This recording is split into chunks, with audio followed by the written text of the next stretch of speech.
Hello everyone, welcome you all on your channel Ravneet Study Corner. So as you all know that we are doing physics, and in this particular series we are doing physics according to the syllabus of Master Cadre Science. So we have already completed our one unit nuclear physics, and in this video I'm going to continue our second unit, that is condensed matter physics, or we can say solid states. So as we completed about crystal structures, so in this video I'm going to talk about Miller indices, coordination number, packing fraction, and density, and the numerical related to that topic. Okay, so I hope it will be beneficial for you and will help in your preparation of the master cadre science and as well as the lecturer cadre, because this is the topic that is also included in the lecturer cadre science, or like can say lecturer cadre physics syllabus. So let's start our today's topic, that is Miller indices. So first of all, what actually Miller indices are? So ਇੱਕ scientist ਸੀਗਾ ਜਿਹਦਾ ਨਾਮ ਸੀ ਮਾਇਲਰ, ਉਹਨੇ ਸਭ ਇਹ ਵਾਲਾ concept ਦਿੱਤਾ. ਸੋ ਮਾਇਲਰ ਇੰਡਾਈਸਿਸ R basically vector representation.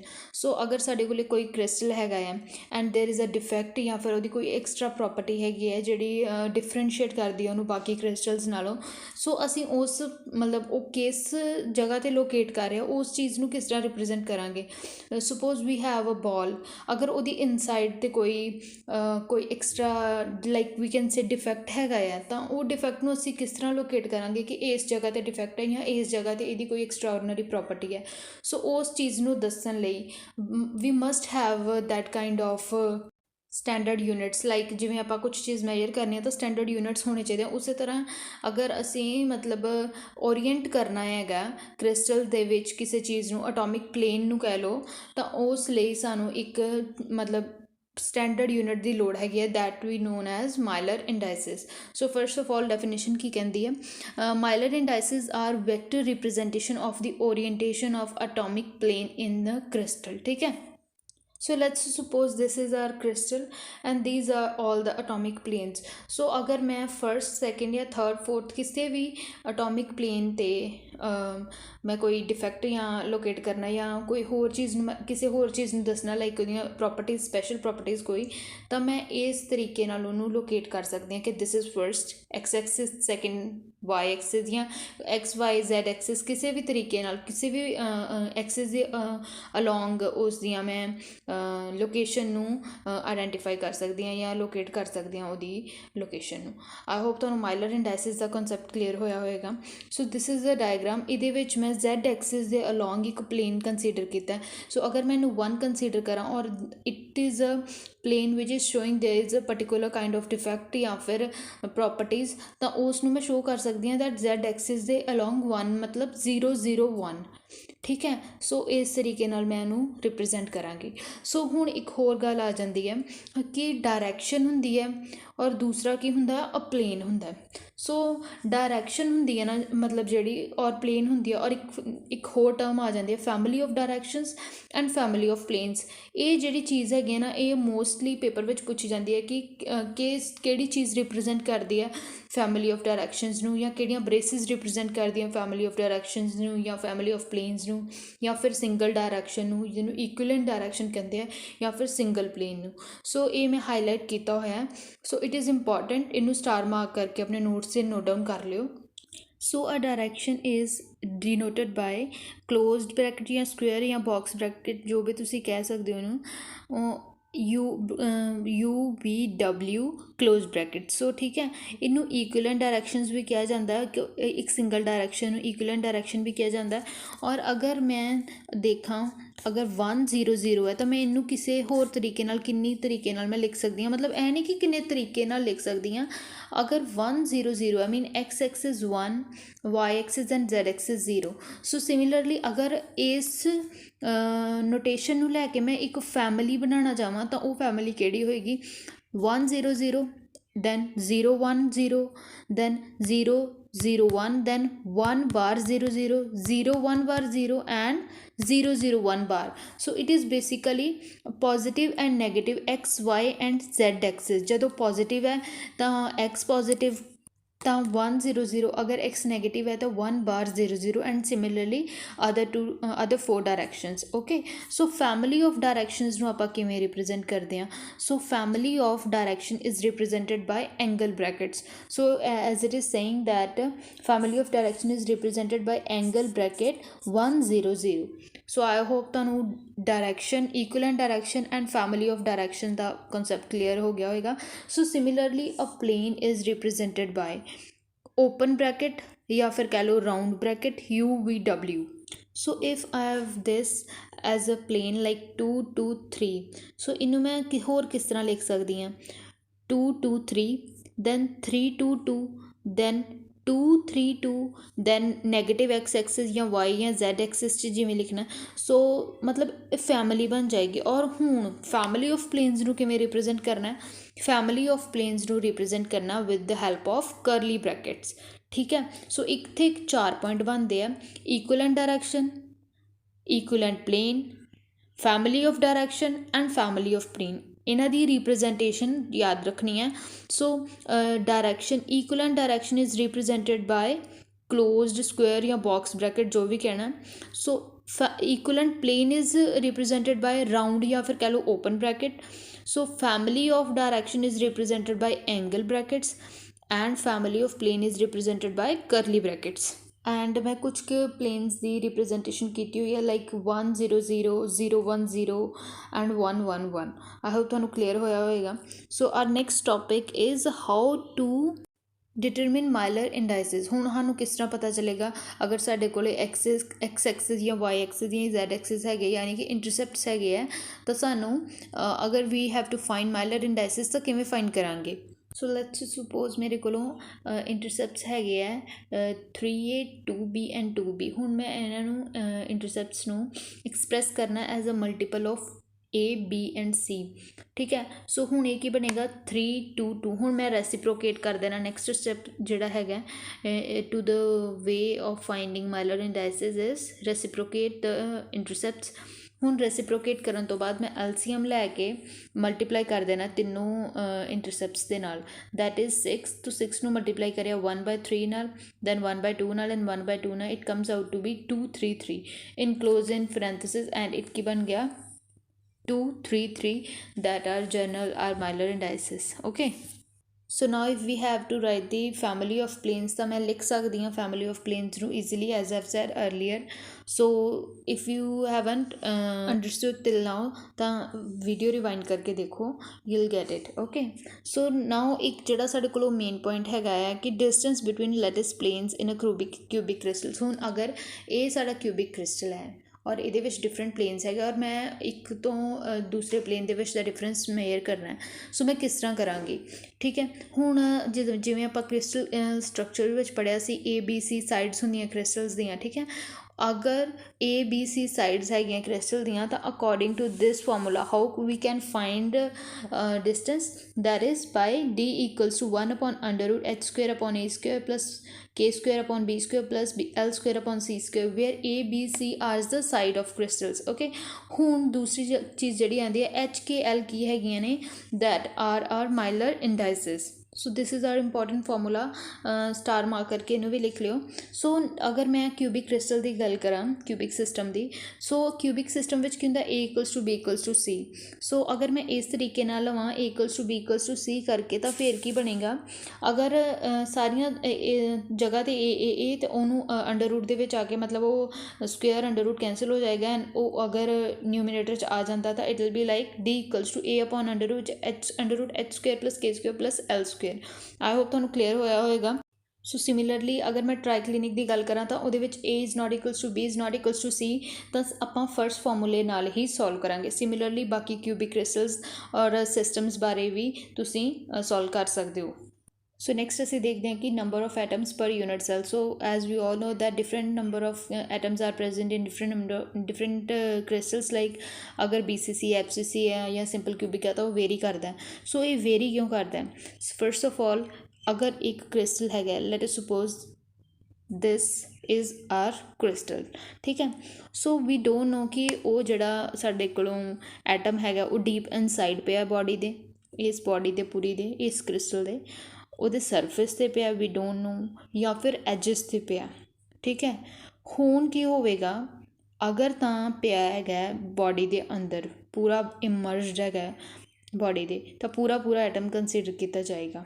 ਔਰ ਅਗਰ ਪਿਆ ਹੈਗਾ ਸਾਈਡ 'ਤੇ, ਮਤਲਬ ਐਜਿਸ 'ਤੇ, ਤਾਂ ਕੀ ਹੋਏਗਾ, ਐਜਿਸ ਕਿਸ ਤਰ੍ਹਾਂ, ਅਗਰ 4 ਸਿਸਟਮਸ ਹੋਣਗੇ ਫਿਰ ਜਾ ਕੇ ਇੱਕ ਐਟਮ ਬਣੇਗਾ, ਮਤਲਬ 1/4 ਹੋਵੇਗਾ।